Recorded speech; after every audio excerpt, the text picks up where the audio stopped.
La huitième astuce dont on parlera aujourd'hui, c'est la possibilité en fait de faire vos recherches en anglais. C'est même pas une question de possibilité, c'est l'obligation vraiment de pouvoir rechercher vos éléments en anglais. Vous savez, toute chose, tout produit conçu à la base est conçu dans une langue donnée et que c'est après pour des questions d'inclusion qu'on l'ouvre un peu à tout le monde. Et c'est un peu la même chose qui se passe ici sur Canva. Canva à la base a été créé en anglais et donc toutes les meilleures fonctionnalités, voilà, tout ce que vous verrez vraiment de meilleur sur la plateforme est en anglais. Donc il vous faut plus ou moins maîtriser l'anglais ou avoir quelques éléments, quelques mots-clés pour pouvoir retrouver de belles éléments ici sur Canva. Pour le faire ou pour vous montrer un peu de quoi je parle, on va faire un petit exemple. Je vais essayer d'ouvrir Canva à nouveau sur cette page également. Et ici, on va rechercher planeur dans les modèles. Donc, on recherche planeur. Ici, on va rechercher plutôt planificateur. Et on va voir le nombre ou la quantité de recherches qui va nous être proposée à chaque niveau.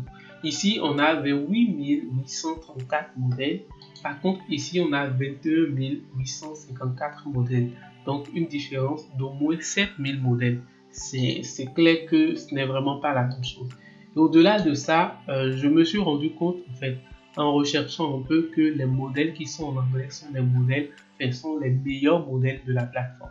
Et c'est vrai, bien sûr que tout ça est venu avant qu'on ne fasse vraiment le côté francophone, donc on n'a vraiment pas le choix.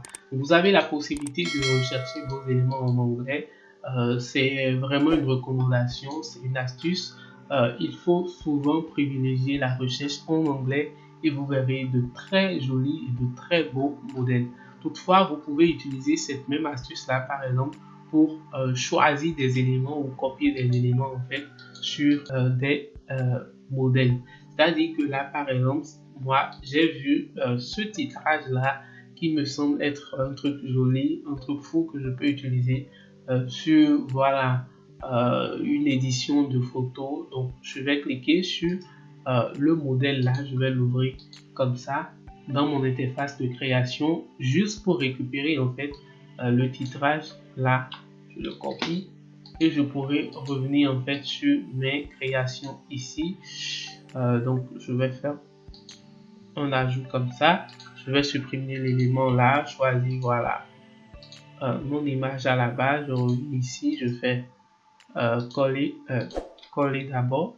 Donc je vais d'abord coller l'image que j'ai copiée d'ici.